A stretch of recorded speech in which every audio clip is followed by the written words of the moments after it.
buhay o kabiguan, ng ligaya o lungkot. Kaya marapat lamang na tanggapin si Jesus bilang tagapagligtas at Panginoon. At matapos yun ay panariwain ang katapatan at paglapit sa Kanya bawat araw o day by day.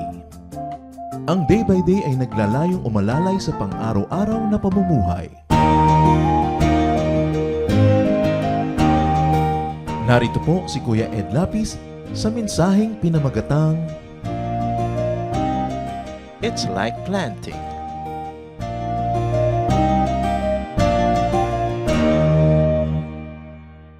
Maraming mga spiritual principles katulad ng laws of nature, katulad ng laws of agriculture.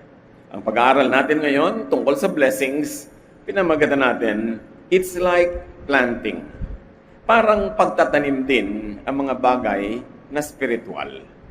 Panginoon, sa aming patuloy na paglapit sa inyo, pakalinisin niyo po kami, purify our thoughts, our minds, our motives, cleanse us, forgive us from all our sins, and inspire us, empower us, give strength to our body, sharpness to our minds, and give us a heart, a mind that knows you, that follows you and obeys you. Open up our hearts, O Lord, to greater realities and truths so that we may live lives, the lives that you give us, the many forms of lives, and the many days of the many lives you give us. Salamat, Panginoon, nabibigyan niyo po kami ng mga perspective na makakapagpayaman ng isip, makakapagpaganda ng buhay. Kayo po ang siyang mangaral, mangusap, at manguna sa amin. We ask you, Father, to bless everyone, physically, mentally, emotionally, and spiritually. In the name of Jesus, we pray with thanksgiving. Amen. Parang pagtatanim ang mga maraming bagay na spiritual tulad ng pagsagana sa buhay. 2 Corinthians 9:6. Remember this saying, a few seeds make a small harvest, but a lot of seeds make a big harvest. Para kung sasabihin, common sense naman. Siyempre, mas marami kang itinanim na buto, mas maraming tutubo, mas maraming aanihin. Pero sa kasimplihan ng katotohanan na ito, hindi maraming taong nakakapag-apply sa spiritual at sa practical na buhay. Bakit mayroong mga taong masagana ang buhay, mayroong hirap na hirap sumagana, at mayroong talagang salat na salat sa buhay? May kinalaman ba ang law of nature, ang law of agriculture, at now itong spiritual law na itinuturo sa 2 Corinthians 9:6.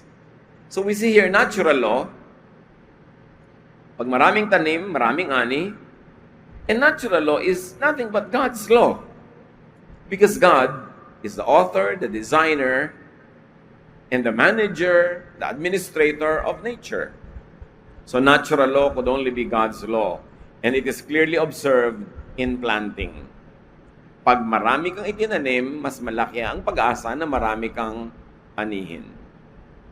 2 Corinthians 9:7, as we continue, each of you must make up your own mind about how much to give. But don't feel sorry that you must give and don't feel that you are forced to give. Matapos i-introduce ni Paul ang topic niya sa pamamagitan ng pagbibigay ng napakalinaw na halimbawa mula sa ating kapaligiran sa pagtatanim na kung maraming itinanim, maraming aanihin, ay kumambyo siya at pumunta siya sa tunay niyang topic. May mga pangangailangan ang ilang mga kapatiran sa Panginoon noong panahon na yon, at si Paul was fundraising for them, for the needy. Hinihilingan niya ang mga kapatiran na magpadala ng tulong sa mga nangangailangan mga kapatiran. At ito ang konteksto ng katuruan na ito. Sabi niya, kailangan lahat kayo ay magpasya kung gaano kalaki ang inyong ibibigay na tulong. Pero huwag kayong parang maawa sa sarili nyo, huwag kayong manghinayang, at huwag kayong magkaroon ng kahit papaanong takot na kayo pinipilit lang na magbigay. In other words, inaalis ni Pablo dito yung mga negative feelings that go with giving. Yung parang, lugi naman ako, bakit ako magbibigay? Bakit kailangang magbigay ako? Etc. etc. Dahil dito, ang isang principle na nililinaw ni Paul is that giving to others is a duty But how much to give is a person's choice. It is a person's decision. So giver should not feel bad. Giver should not feel forced. Kasi hindi naman talaga pinipilit. Wala naman talaga nakatutok na baril sa'yo na pag hindi ka nagbigay ay babarilin ka. At hindi ka dapat masama ang loob kung naiintindihan mo ang buong katuruan sa pagbibigay at bakit ka nagbibigay. Sa pagpapatuloy ni Pablo sa 2 Corinthians 9, 7-8, God loves people who love to give. Sabi ng ibang mga versions, God loves a cheerful giver. God can bless you with everything you need, and you will always have more than enough to do all kinds of good things for others. Sa halip daw na sumama ang loob ng nagbibigay, sa halip na parang napipilitan lamang at nagdadalawang loob, givers should feel loved, blessed, and empowered by God. Because God loves generous and cheerful givers, whenever you give generously and whenever you give cheerfully, especially for the needs of others, you must feel God's love. Enjoyin mo yung ibinibigay na sukli sa iyo ng Panginoon because He loves a cheerful giver. Therefore, you can feel that love and you can sense that love if only you would take away the covers from your eyes, the covers of pangihinayang, yung pagiging maramot, yung kaayawan magbigay. Kasi pag inalis natin yung mga negative feeling and negative attitude habang tayo nagbibigay, mabubukas ang ating mata para makita natin yung paano nga ba tayo minamahal ng Diyos. At mararamdaman natin yung pag-ibig niya na lalong ipinapadama at ipinapakilala kung tayo ay nagiging masunurin sa area na ito of our spirituality, which is the area of giving. 2 Corinthians 9:9, the scriptures say, God freely gives His gifts to the poor and always does right. Bakit inungkat dito yung poor? Hindi naman talaga bumaba ang Diyos mula sa langit para magbigay sa mga maralita, sa mga dukha at mga nangangailangan. Ang lagi niyang ginagamit ay yung mga binigyan na niya ng mga blessing. Therefore, God uses people as channels of blessings to other people. At ang magandang katuruan dito, sabi ni Pablo, the poor are to receive gifts from the unpoor who have already received gifts from God. What do we mean unpoor? Yung hindi na nangangailangan, maring hindi pa siya rich, pero hindi na siya poor. Paano daw binibigyan? Ano ang policy ng Diyos tungkol sa distribution of goods on the planet? Na yung mga sobrang maralita ay bibigyan sa pamamagitan ng tulong ng mga hindi maralita sa oras na yon, lampas na sa karalitaan, at lalo na kung mariwasa pa at mayaman at may kaya. That's how God designed that wealth and the needs and the goods of the planet would be distributed among people. Meron siya mga binibigyan ng sobra sa pangangailangan sa araw na ito para maitulong doon sa mga sobrang kulang ang kanilang kakayanan para sa pangangailangan nila sa araw na yon. Kaya inulit pa sa Acts 20:35, in everything I did, I showed you that by this kind of hard work, we must help the weak. Remembering the words of Jesus Himself, it is more blessed to give than to receive. Kaya maraming mga suporta sa iba't ibang part ng Bible ay tinuturo ito na napakalaking pagpapala ang pagbibigay. At kung may magtatanong, paano naman naging pagpapala ang pagbibigay? Nababawasan nga yung iniipon mo, yung itinatago mo, yung pinaghirapan mo. Ano ang pagpapala doon? Una, bakit ka ba makakapagbigay? Kasi blessed ka na. Yung iba, nagbigay na ako, nasa na yung blessing? Nag-iintay pa ng blessing. Hindi nila naiisip na yung palang nakapagbigay sila, ibig sabihin, nakatanggap na sila ng sobra mula sa Diyos, kaya meron silang pwedeng ibigay. At pag ibinigay nila yon, kahit hindi pa sila suklian ng pinagbigyan, kahit walang bagong blessing na dumating mula sa Diyos, yun lang ibinigay nila yon, isa ng katunayan na blessed sila, kasi meron silang ibinibigay. At yung ibinibigay na yun ay isang pagaling. Ipinanganak ka ba? Dala-dala mo na yun? Meron na ba talaga? Sabi, everything we have was given by God because we brought nothing to the world and we cannot take anything out of the world. So pag nagbigay ka, ang attitude mo agad para ka maging thankful is, Lord, nabigyan nyo na ako last month, last week, yesterday, last year. Naunan nyo na akong binigyan. Kaya ngayon, may ibinigay ako tuloy. Thank you. Hindi na ako kailangang maghanap pa ngayon para may ibigay kasi blessed na ako. Kaya it is more blessed to give. The mere fact that you have something to give means you are blessed. Whether or not you will receive fresh rewards. But God in His infinite kindness usually gives fresh replenishments. Yung pala tayo sinusubok lang sa konti kung anong gagawin natin para mabigyan niya tayo ng marami kung karapat-dapat tayo nabigyan. Katulad ng parables of the talents na iba't ibang uri ng halagang ibinigay niya sa iba't ibang mga utusan niya. Tinitingnan niya pala kung mapaparami ba, tama ba ang gagawin? At yung mga nagparami, lalong binigyan pa. To whom much is given, much will be given more when they are deserving, when they prove to be good stewards of God's blessings. At isa sa mga major teachings sa Bible, mga kapatid, is against hoarding. Ayaw ng Diyos ng sobra kang imbak ng imbak, tago ng tago, para sa pangangailangan mong ang layo-layo pa, tapos nagiging manhid at nagbibingi-bingihan ka sa pangangailangan ng ibang pangayon na dapat. At isa yan sa mga dahilan kung bakit maraming taong takot magbigay sa kapwa, sa pangangailangan ng kapwa. Ang takot nila ay, paano yung pangangailangan ko pag dumating yun? Kaya napakahalaga yung pananalig sa pagbibigay. Nananalig ka na yung Diyos na nagbigay sa iyo ng naipon mo ay pwedeng magbigay pa uli sa iyo kung nasyahan siya sa paraan na ginastos mo o ginamit mo o ibinigay mo yung ibinigay niya sa iyo. That's why intelligent giving should be considered not just wanton and careless giving. Dapat intelligent.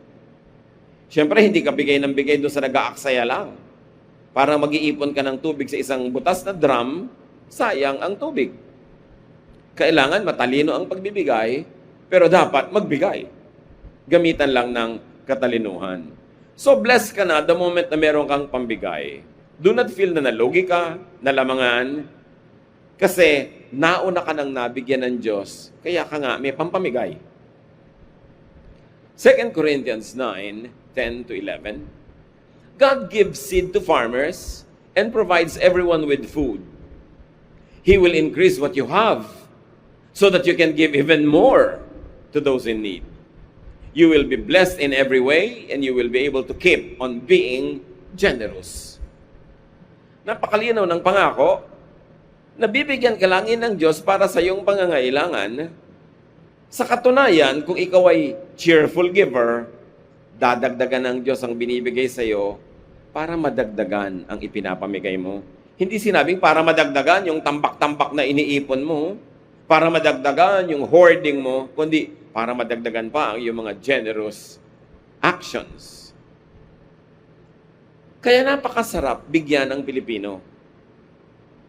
May nagtatanong nga sa akin noon There were some international companies who were consulting with me, and they had many employees from various nations.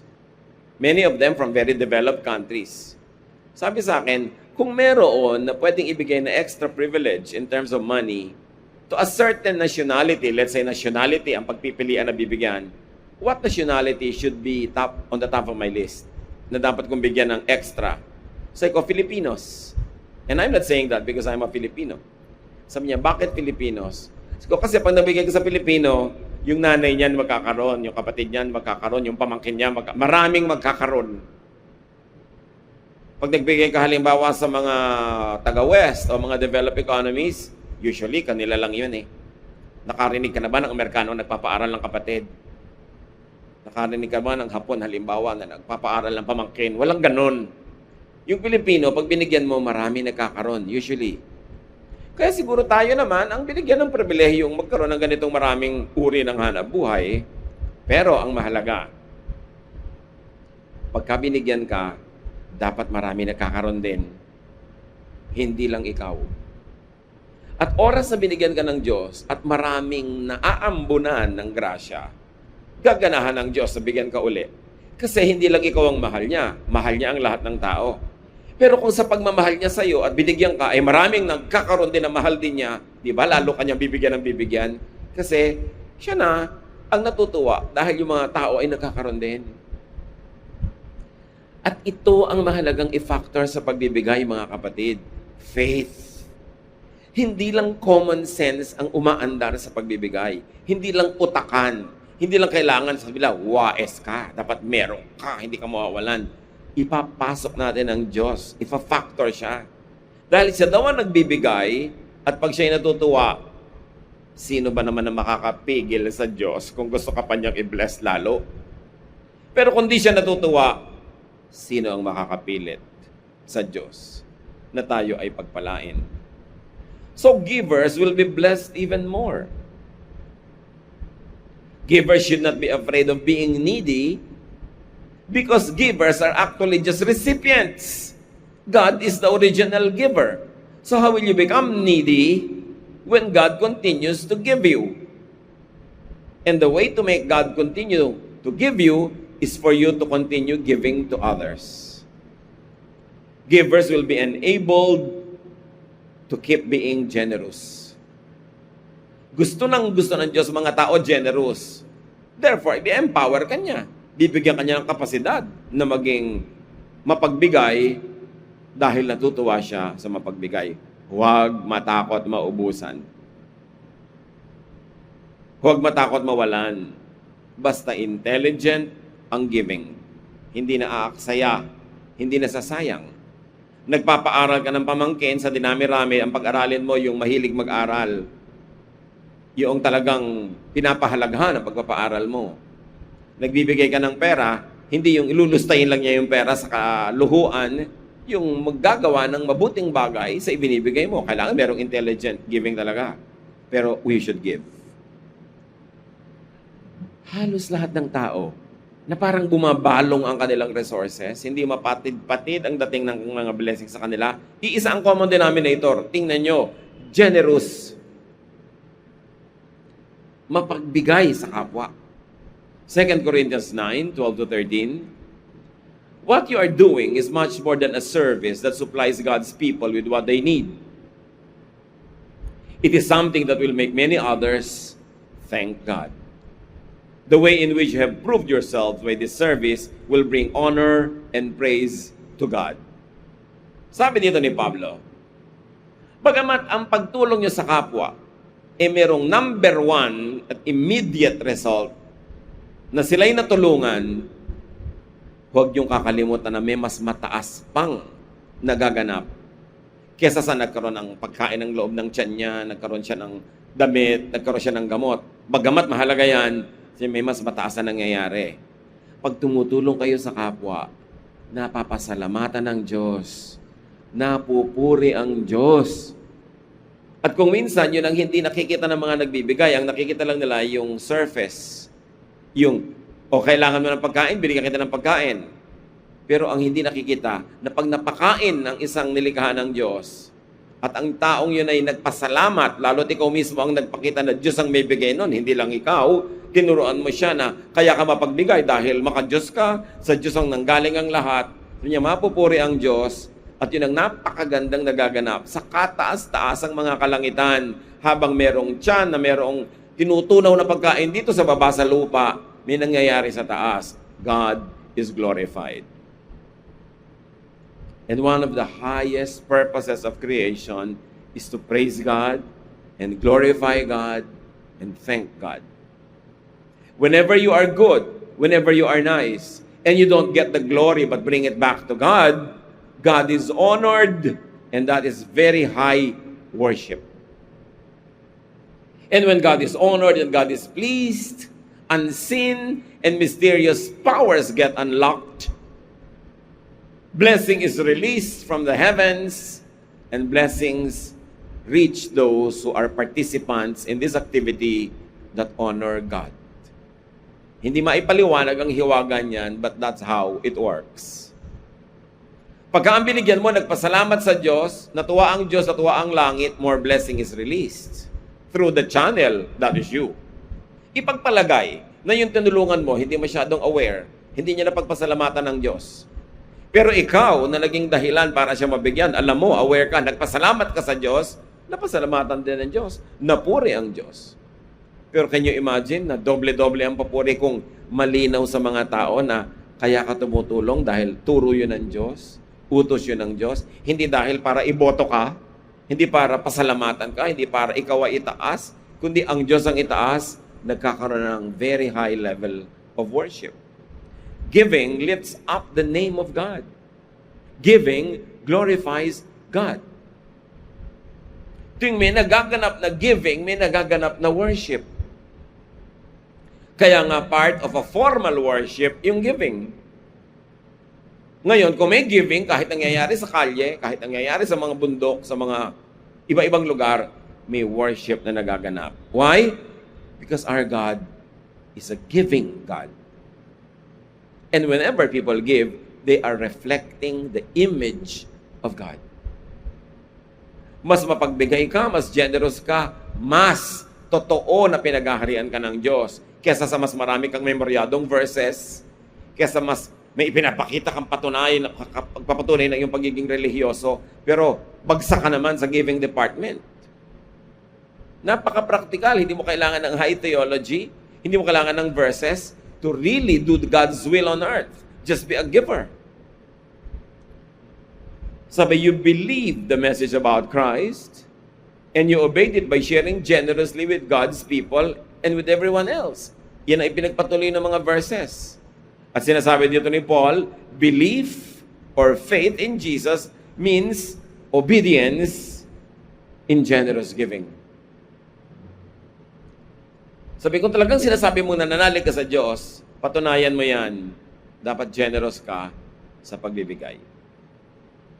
Faith and obedience please God and open the doors of heaven for blessings to pour out to the earth. So give. Feel blessed. Feel privileged kahit hindi ka nasusuklian. Ididiin natin na yun lang katotohanan may naibigay ka, ibig sabihin nauna ka nang nakatanggap. Kaya kami naibibigay. At yun ay dapat ipagpasalamat.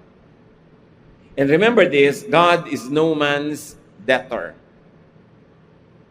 Hindi papayag ang Diyos na may utang siya sa tao dahil siya ang Diyos. Kaya oras na ikay nagbigay in the name of God, God will replenish it. Or it is clear that what you gave came from God in the first place. Hindi pwedeng may utang sa iyo ang Diyos. Lagi at lagi kanyang susuklian, dadagdagan, ibe-bless. Siya lagi ang giver. Siya ang ultimate giver. You can never outgive God. So be generous in giving, not only in provisions for the needy, which is the context of the verse, but also time, attention, and energy to anything that you do, especially those that are truly important. Mahaba ang ginawa nating discussion tungkol sa pagbibigay sa pangangailangan ng kapwa. Pero mga kapatid, bibigyan nyo rin ng atensyon, pag-uukulan nyo rin ng lakas, ang mga bagay na ipinagkaloob sa inyo ng Diyos, mga talent. Pag may binigay sa iyo ang Diyos sa talent, kailangan mo yung parang halaman na alagaan, diligin, pabungahin, para dumami lalo. Pag may ibinigay sa iyong art, or craft, or science, you've got to develop it. Kaya nakikita nyo, may mga binigyan na ng natural na ganda ng kanta, mahusay kumanta. Pero pag hindi niya inalagaan yung kanyang pagkanta, hindi siya nag-aral ng technique, hindi siya nag-discipline, nag-practice, wala. Either hindi umaasenso ang pagkanta niya o umaatras pa. Ganon din yung mga naglilingkod, mga teacher. Pagka hindi ka turo ng turo, gifted ka sa teaching, kakalawangin ka.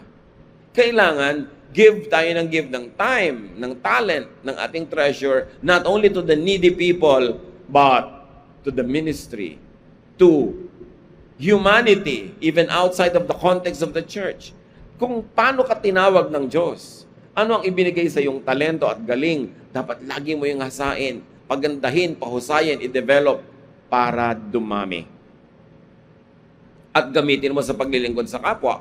Remember that the principle ng pagpapadami is pag ipinamimigay mo para sa mabuting resulta, yun ang pinaparami. So kung singer ka, lali kang kumanta sa kalwalhatian ng Diyos, to encourage people and fellow believers, to minister to them, to bring to them the message of the Bible through song and music. Kung teacher ka, sa iyong mga pagtuturo. Kung ikaw ay administrator, sa iyong pamamalakad.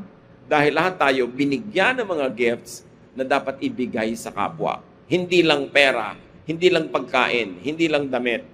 Kung may talent ka, dapat yan i-minister to others.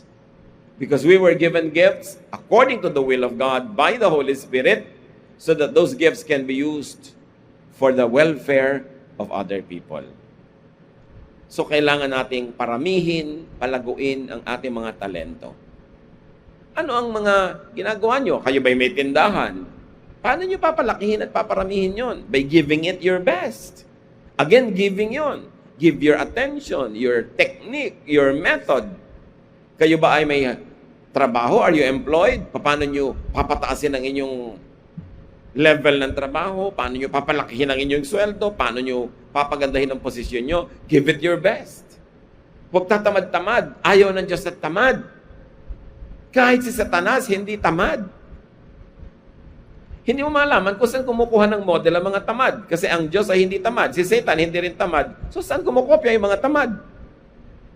Sa katunayan ka, si Satan ang sipag. Kung meron niyang kaisa-isang katangian na dapat natin gayahin, masipag. He never stops doing his work. Hindi nga lang maganda yung work niya, pero masipag. Napakalaking kasalanan yung maging tamad. Kasi yung ibinibigay sa'yo, hindi mo napapalago. Hindi mo na i-improve. Kung may tindahan kami, 10 kang tindang delata dyan, 10 taon na, 10 pa rin yung tinda mo. Parang walang nangyari. O, baka naging 8 pa, o 3, nagsara ka pa. Kailangan umaasenso. Kasi diba, it's like farming. It's like planting. Ang tanong sa buhay, bakit kaya hindi ako maraming inaani? The verses tell us the answer. Baka hindi ka maraming tinatanim. Kailangan marami kang itinatanim. Hindi minsan ka lang nagtanim ng marami, mag-e-expect ka maraming ani. Kasi kung minsan may mga season na hindi talaga nakakaani, pero dapat consistently marami kang tinatanim. Tanim ng tanim ng tanim. Isang napakalaking kapabayaan ang hindi nagtatanim sa maghapon. Dapat lagi kang may ginagawang mabuti, may ginagawa kang tama. Kung gusto mo umasenso ang iyong isip, magtatanim ka, mag-aaral ka, magbabasa ka, makikipanayam ka sa marurunong na tao. May tanim ka sa isip mo, magbubunga yun. Kung gusto mong umasenso sa buhay, lagi kang may ginagawang tama at tinatalikuran mo mga katamaran, kapabayaan, sobrang kagustuhan na maglibang. Alam niyo kung sino lang ang dapat naglilibang? Yung pagod na sa trabaho, kailangan maglibang. Pero meron naman naglilibang maghapon. Araw-araw naglilibang. Wala kang karapatang maglibang kung hindi ka napapagod magtrabaho. Nakikita nyo yung mga taong walang ginawa maghapon, kundi mag-computer game, kundi mag-ganito. Naglilibang. Meron pa mga asawa ng OFW, pupunta sa casino, pupunta kung saan-saan gastusan. Bakit ka pupunta dyan? Naglilibang lang. May trabaho ka ba? Wala na sa bahay. Wala kang trabaho, naglilibang ka pa. Wala kang karapatan. Hindi ka aasenso at yung pag-asenso ng asawa mo, pamilya mo, hihilahin mo pababa. Dapat laging may ginagawang tama, may itinatanim na tama. Huwag kayong magpapalampas ng isang araw na wala kayong ginagawang ganun. To continue to improve yourself because room for improvement is the biggest room in the world. Hindi ko mo nakatapos ka na ng high school o college, tama na ang pag-aaral at pagbabasa. Walang katapusan. Kasi ang dami mong dapat malaman. At alam niyo ang karunungan. Tingnan niyo yung buko, yung sariwang buko. Subukan ninyo na paulanan ng maraming munggo sa ibabaw yung buko. Ano mangyayari? Dudulas lahat yung buko, di ba? Yung mga munggo dudulas doon sa surface ng buko. Walang mananatiling nakakapit doon. Subukan nyo na yung buko, marami kayong ikabit doon ng mga kung ano-anong mga nakadikit na mga bato-bato, mga bagay-bagay. Pag naglagay kayo ng munggo, may maiiwang nakakapit, right? Ganon din ang karunungan. Yung walang alam, Pag may dumadating na karunungan, dudulas lang lahat. Walang mananatili, walang kakapit, walang kakapitan. Kasi ang karunungan, kumakapit lang sa karunungan din. Dapat may konti ka ng alam para pag dumating yung maraming kaalaman, may kapitan, manatili siya doon. Then, dadami na yung nakakapit sa'yo. Pag may lumaglag uling kaalaman, matitira na naman doon, makahawakan nila kasi dumadami na sila. Pero pag wala kang alam, talagang, at wala kang ginawa para magdagdag ng alam, kakamatayan mo na lang na wala kang alam. Kaya yung marunong, mas dumudunong. Kaya sabi nila, yung mayaman, mas yung mayaman. Kasi pinaparami niya kung ano yung dumadating sa buhay niya. Nagtataka pa yung iba, bakit yan? Hindi naman masyadong godly, hindi masyadong mabait. Bakit ang dami-dami niyang pera? Kasi siguro masipag. May technique, may method, kaya siya nagkakaroon. Huwag mo sabihin, hindi bali nang wala ako, godly naman ako. Hindi ba mas masayang godly ka na, meron ka pa? Excuse na lang kasi yan ng mga hindi nakaka-achieve. So dapat, kung yung ungodly nga, napaparami niya ang kanyang mga tinatangkilik sa buhay, di dapat yung godly, mas. Tapos mo, hindi, godly naman ako, kontento na ako sa wala, kontento na ako sa konti. Hindi ka dapat makontento kasi ang utos sa atin ng Diyos, magbigay na magbigay. Anong ipapamigay mo? Wala kayo bibigay. Kaya kailangan magpa-asenso ka sa buhay. Kung hindi para man sa sarili mong luho, para may maibigay ka sa nangangailangan. Gamitin mo yung talento mo, kakayahan mo para kumita ng marami, maparami ang mga blessing, para kung may mga ilangan, may maibigay ka.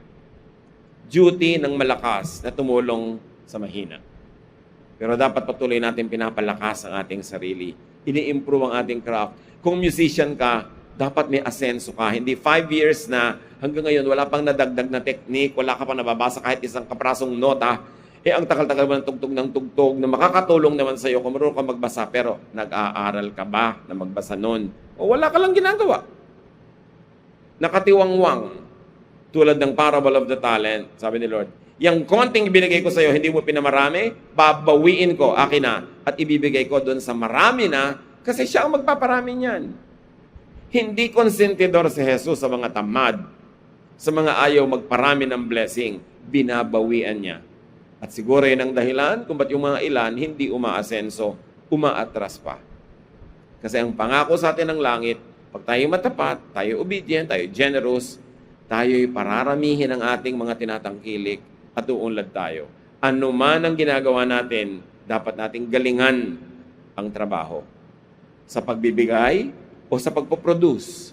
Colossians 3:23-24. Whatever you do, work with it with all your heart, as working for the Lord, not for human masters. Since you know that you will receive an inheritance from the Lord as a reward. It is the Lord Christ you are serving. Ang linaw. Ano man ang ginagawa mo. Naglilinis ka ng gulong ng kotse, naghihiwa ka ng patatas, sumusulat ka ng nobela, gumagawa ka ng tulay, ano man ang ginagawa mo, ituring mong ginagawa mo yan para sa Diyos. Dahil talagang ginagawa mo yan para sa Diyos. Yung participation mo sa planeta, yung participation mo sa life, sa economy, sa community life ng isang bayan, ng isang planeta tulad ng tinitira natin, ay pagsunod sa kalooban ng Diyos. Because ultimately, it is God who runs the planet. It is God who runs life and manages life. So whatever you do, huwag mong isipin na, ginagawa ko lang to dahil sa amo ko. Kasi pagka ganun, pag hindi siya nakatingin, hindi nyo nagagawin. Pag pinagtitiwalaan kayo magluto, na malinis dapat ang luto mo, pag hindi nakatingin yung amo mo, kaya dapuan niya ng langaw, kaya malaglag sa sahig, kaya dumumi, wala kang pake, kasi hindi mo iniisip na ginagawa mo yan para sa Diyos. Sabi dito ng Colossians, lahat ng trabaho na naka-assign sa atin, ituring nyo na Diyos ang nag-assign sa inyo. Kasi nandyan kayo dahil in-assign kayo dyan. Kung hindi kayo gusto ng Diyos na nandyan, wala kayo dapat dyan. So do it well. Ayaw mo ng trabaho mo kasi mababa ang posisyon. Ayaw mo ng trabaho mo kasi hindi mo gusto yung environment. Gusto mo asenso, gusto mo maganda, malinis, mabango. Galingan mo yung trabaho para ka ma-promote. Yung iba, ayaw nila ng trabaho nila, hindi nila ginagalingan. Kaya habang buhay, natatali sila sa trabaho na yon. Bakit? Hindi naman sila karapat dapat i-promote. Kaya yung ginagawa nila, ang magiging assignment nila for life. Ayaw nila mag-train halimbawa ng marunong din. Dahil baka sila masapawan, baka sila maagawan ng pwesto. Kaya pag may kailangang paasensuhin, itaas ang ranggo, hindi siya. Bakit hindi siya ang papa-asensuhin? Kasi wala siyang tinray na kapalit. Sinong papalit sa kanya? So itali na lang siya sa trabaho niya dyan sa baba. Kasi hindi siya pwedeng iakyat kasi walang gagawa sa baba. Kung gusto talaga nating umasenso, ang kailangan, let's do our best, give our best, and nothing can stop the law of nature. Nothing can stop the law of God. Nothing can stop the hand of God to prosper you. Sabi niya, my plan is to prosper you, to give you hope and a future. But you've got to do your part. And when you do your part, you will get your share. Always do your best, even in giving. Giving to people, giving of your time, giving of your talent and treasure. Laging excellent because our God is God of excellence. Ama namin, ituro niyo pa sa amin ng maraming application ng katotohanan na ito sa Corinthians. That we should be generous givers, but intelligent givers. That you give to those who give. That you prosper those who are already prosperous. Turuan niyo kami, Panginoon, na maging productive, fruitful, prosperous, so that we will have so much spare, so much surplus to give to people. Bless us, Lord, at isipin namin, i-apply namin ito sa iba't iba pang larangan ng aming buhay, na maging generous kami sa praise, purihin namin ang kapwa, maging generous kami sa encouragement, sa lahat ng mga positive things, mag-umapaw kami at maging blessing sa iba. Pagbulay-bulayan natin sa mandali, mga kapatid, ang iba pang kahulugan nito sa ating buhay.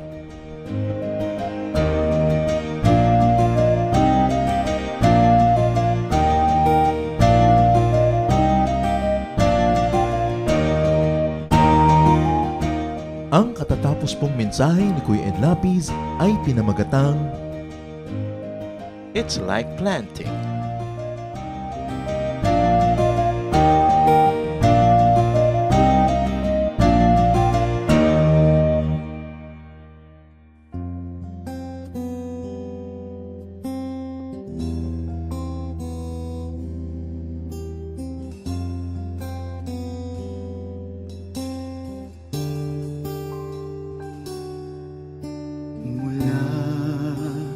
Sa sinapupunan, ako'y iyong kilala. Wala na nang iba, sa inyo'y hihigit pa. Panginoon, tapat, dakila ka. Kayo lang ang pupurihin at siyang tatanghalin, pagkat kay buti-buti niyo sa akin. Ang pag-ibig na sadyang kay ganda, mga pangako niyo'y gabay sa aking daan. Walang makapapantay sa anak ninyong alay. Ang pag-ibig niyo'y sapat kailan pa man.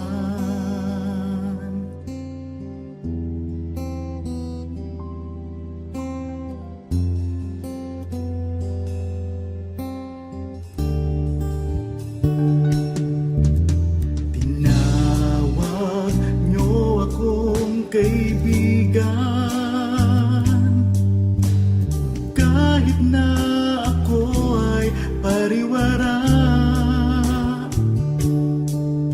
Sagat sa labis ang inyong pagmamahal, sa tupang sa kawan na nawala.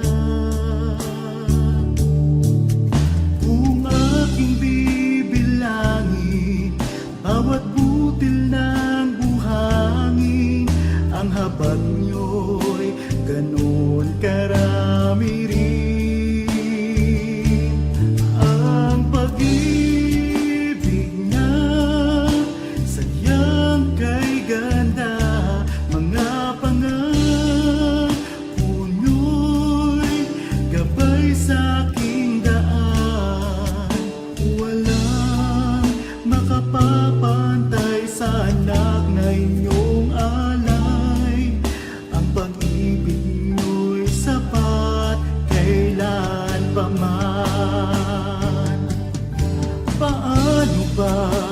masusukat taas, lalim, layo't lawak ng pag-ibig niyong sadyang walang hanggan, walang hanggan. Ang pag-ibig na sadyang kay ganda, mga pangako nyo'y gabay sa aking daan, walang makapapantay sa anak na inyong alay. Ang pag-ibig nyo'y sapat kailan pa man, ang pag-ibig nyo'y sapat kailan pa man, ang pag-ibig nyo'y sapat kailanman.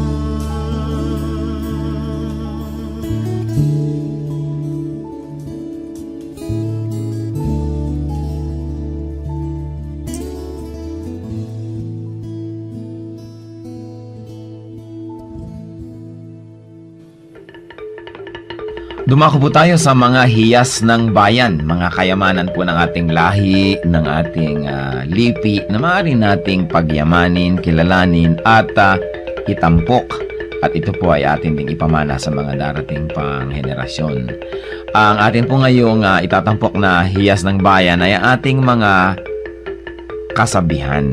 Marami po tayong magagandang mga kasabihan. At bakit po kayamanan ng bayan ang mga kasabihan? Sapagkat ito po ay mga karunungan na naipon, sinala, niliglig, binuo ng panahon. Sa tagal ng ating mga karanasan bilang isang bayan, bilang mga mamamayan, bilang tao, ang ating po mga ninuno ay nakabuo ng mga salawikain na nakabase sa mga mahahaba, matatagal at malalalim na mga karanasan. Kaya dapat lamang namang pahalagahan ng mga kasabihang ito, sapagkat hindi naman tayo basta-basta makakaimbento ng kasabihan sa loob ng isang araw o isang linggong karanasan. Kailangan po ang mahabang pag-oobserba sa buhay, pagdidili-dili, at pagkatapos po ay pagbubukas ng isip. Ang atin pong kasabihan na itatampok sa araw na ito ay galing sa Katagalugan: ang kahoy na likot baluktot, hutukin hanggang malambot. Kung lumaki at tumayog, mahirap na ang paghutok. Talaga nga naman po, tamang-tama. At ito po ay galing sa UP Cultural Dictionary for Filipinos ni Thelma B. Quintanar at mga kasama. Uulitin ko po ang kasabihang ito. Ang kahoy na likot baluktot, hutukin hanggang malambot. Kung lumaki at tumayog, mahirap na ang paghutok. At siyempre, ito po ay hindi naman talaga tungkol sa mga kahoy ang pinag-uusapan. Bagamat napakaganda po nung nakikita natin dito na imagery, yung kahoy nga naman na puno habang maliit pa lang at malambot pa ang mga sanga at malambot pa ang katawan at medyo likuyan o baluktot o kung saan-saan pumupunta kayang-kaya pa nating hutukin, lagyan ng suhay at iurong dito o kaya ay patigasin sa ganong patungong direksyon. Subalit kung yan ay malaking-malaki na at punong-puno na, hindi na natin yan pwedeng maiba dahil matigas na at mataas na, baka hindi pa natin maabot. At ito po naman siyempre yung metaphor na ito ay may kinalaman sa pagpapalaki ng mga bata, sa paghubog ng kaisipan, sa paghubog ng mga paniniwala at mga pagpapahalaga.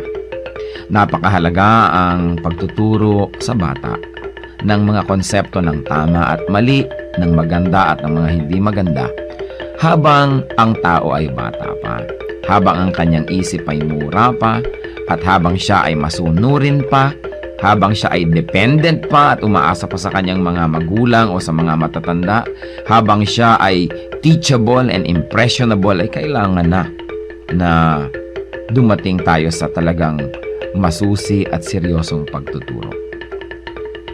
Napakahalaga na turuan ng mga bata sa tamang panahon. Huwag po nating ipaurong-urong ang pagtuturo sa mga bata. Pag kami mga itinatanong, huwag natin sabihin, bata ka pa, hindi mo pa malalaman yan, saka na, pagtanda mo na. O kaya, ano ba, kabata-bata mo, ang dami mong tanong, malalaman mo rin yan pagtanda mo. Kailangan po maingat tayo sa pagsagot sa mga tanong. Ibigay po natin ang mga sagot na tumpak at tama. At itrato natin ang mga bata na parang matanda kung ating kausap. Igalang din natin sila at bigyan natin ng mga tamang paliwanag. Tandaan po natin ang pagbabantay, ang pagtuturo, ang paghuhutok sa mga mumunting mga bata. Yan po ay magkakaroon ng panghabang buhay na epekto sa kanilang buhay. Kaya isa pong mahalaga na paalala rin sa ating mga magulang, bigyan natin ng oras ang ating mga anak, bigyan natin ng panahon na mahutok yan sa tama, sapagkat kapag malaki na, mahirap na po yan na ibahin pa. Kaya ilapit natin sa Panginoon habang maaga, palakihin natin ang may takot sa Diyos, palakihin natin na kasama ay mga mananampalataya, nadidinig ang salita ng Diyos, mga Kristiyanong awitin, at nang sa gayon, ang batang ito ay lumaking nasa tamang direksyon. Sabi rin po yan sa Bible, train up a child in the way he should go, and when he is old, he will not depart from it. Meron po tayong equivalent niyan sa ating pong kultura, sa ating mga kasabihan. At yan po ang hiyas ng ating bayan ngayon, kasabihang, ang kahoy na likot baluktot, hutukin hanggang malambot, kung lumaki at tumayog, mahirap na ang paghutok.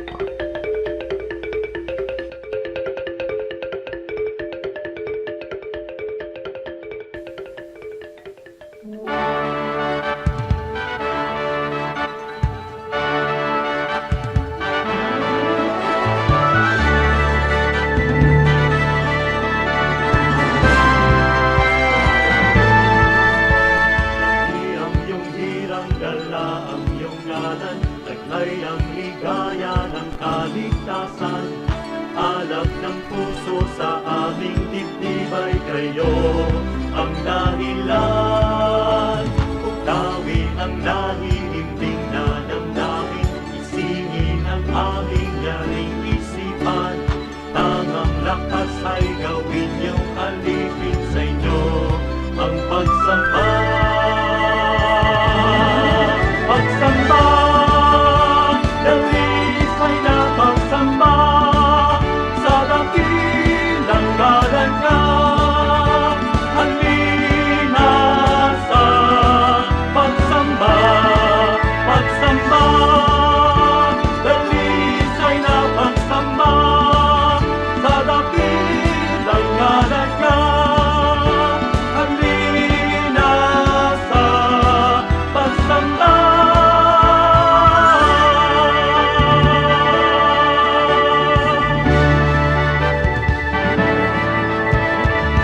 Ang iyong hirang dala, ang iyong ngalan, taglay ang ligaya ng kaligtasan.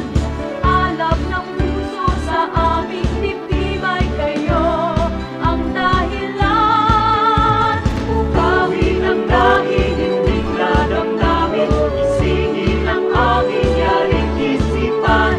Tangang lakas ay gawin niyong alipin sa inyo ang pagsamba. Pagsamba, dalisay na pagsamba, sa dakilang ngalan niya. Halina sa pagsamba, pagsamba, dalisay na pagsamba, sa dakilang ngalan niya. Halina sa pagsamba, pagsamba, dalisay na pagsamba, sa dakilang ngalan niya. Halina sa pagsamba, pagsamba, dalisay na pagsamba, sa dakilang ngalan niya. Halina sa pagsamba,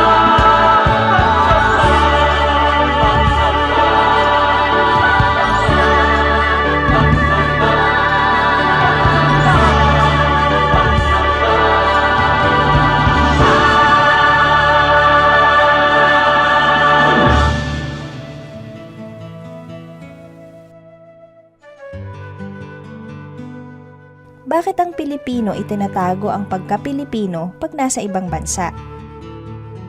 Kadalasan yung puna na yan, nakikita ko totoo lang sa Amerika. Siguro may mga Pilipino sa Amerika na baka illegal yung status. Kung nakipagkwentuhan pa sa kapwa Pilipino, mabisto pa. O kaya maraming mga nangangailangan ng tulong, baka ayaw ng paabala. O kaya matataas siguro ang kalagayan nila sa Pilipinas, pero nung sila ay nagpunta doon ay nagkaroon sila ng mga blue-collar jobs at hindi nila ipinagmamalaki ito, kaya hindi nila ina-encourage na magkaroon pa ng usapan, kwentuhan. Pero ang mga Pilipino sa ibang mga bansa outside of the US, kadalasan tuwang-tuwa na nakakakita ng kapwa Pilipino.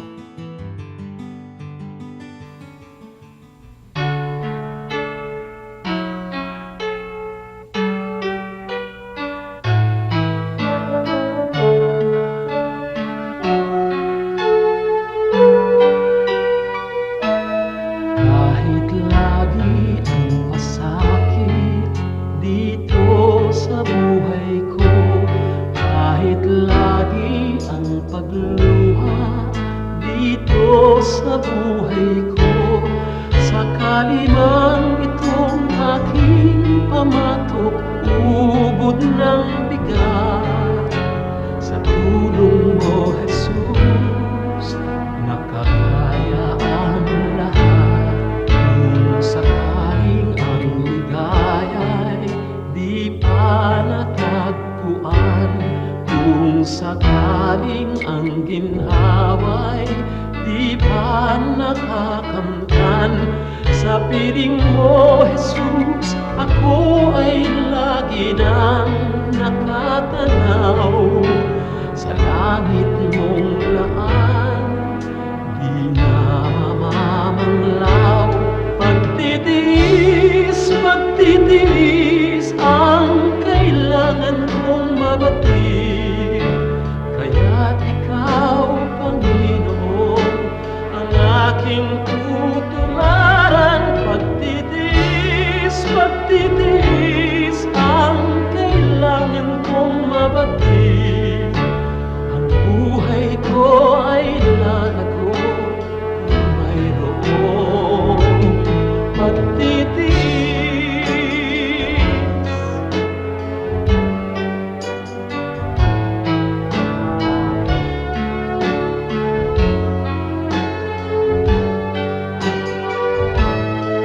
Kung sakaling ang ligaya'y di pa natagpuan, kung sakaling ang ginhawa'y di pa nakakamtan, sa piling mo, Jesus, ako ay lagi nang nakatanaw.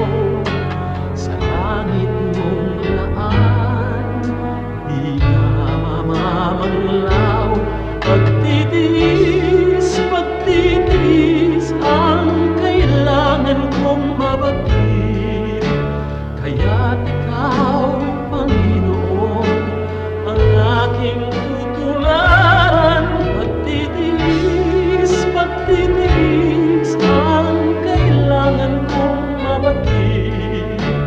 Espiritu ay lalago kung mayroong pagtitiis.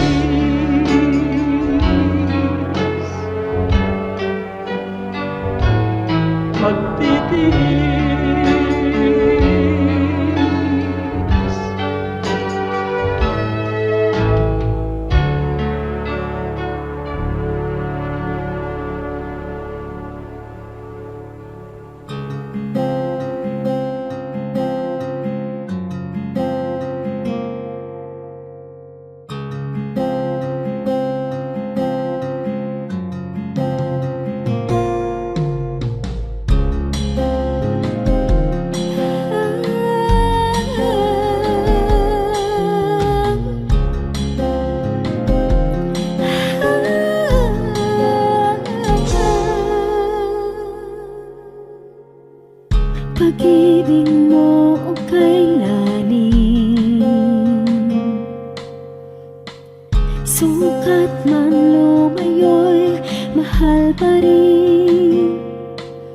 Liparin ko man ang dulong ng langit, sa piling mo pa rin magbalik.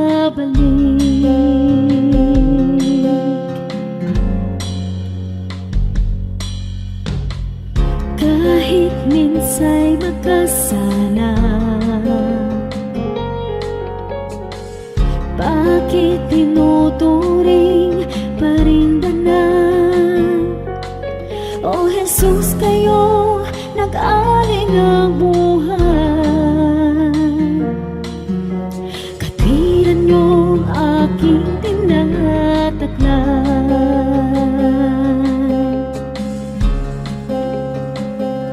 O tanggapin, papuri ay tingkin, nagsasabing ikaw aking hari, Diyos na banal, ngalay tinatanghal, kabutihan mo sa'kin walang mali.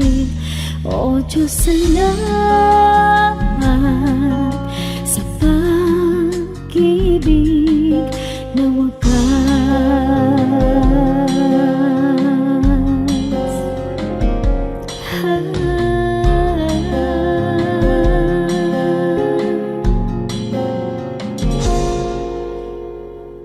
Lagi naman itong isip,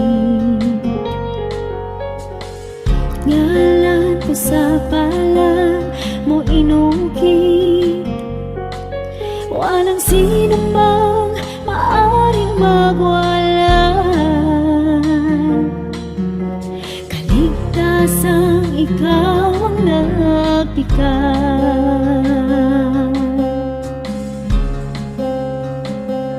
O tanggapin, papuri ay tingkin, nagsasabing ikaw aking hari, Diyos na banal, ngalay tinatanghal, kabutihan mo sa'kin walang mali. O Diyos, salamat sa pag-ibig na wagas.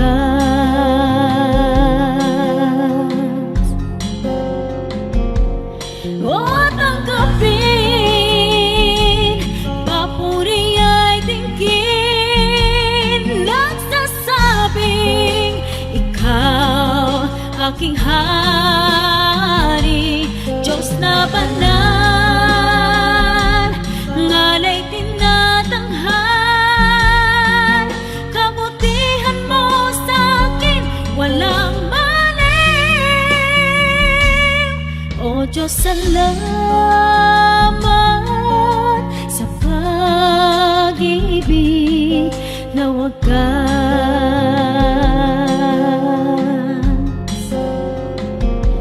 O Diyos, salamat sa pag-ibig na wagas.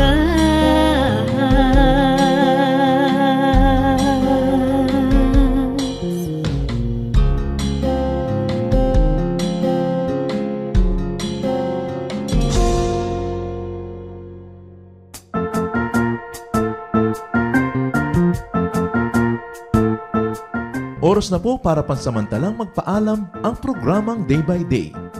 Tayo po'y magsama-sama tuwing ika-6 hanggang ika-7 ng umaga, araw-araw. Magandang umaga po at mabuhay ang Panginoong Hesus!